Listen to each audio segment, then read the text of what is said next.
Hello guys! For 50 Mrs. ni Dan. Try natin tong Hawaiian sandwich from 7-Eleven.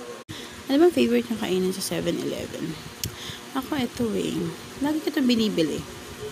Masarap talaga siya kasi meron siyang pineapple, beets, slice of cheese, and mozzarella cheese with ham.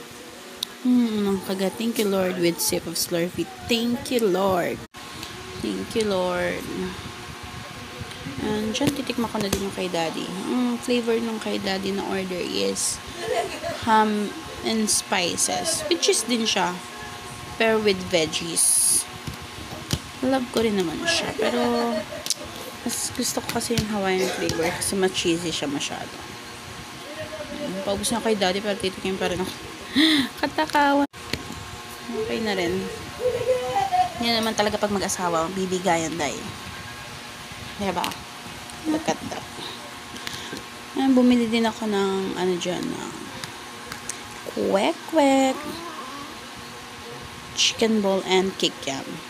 Paggabi kasi talaga masarap mag-food trip, no? Lalo na yung mga ganyan. Ay, perfect talaga, day.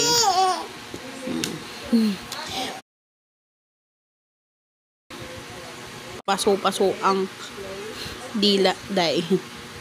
Thank you for watching. See you on my next vlog.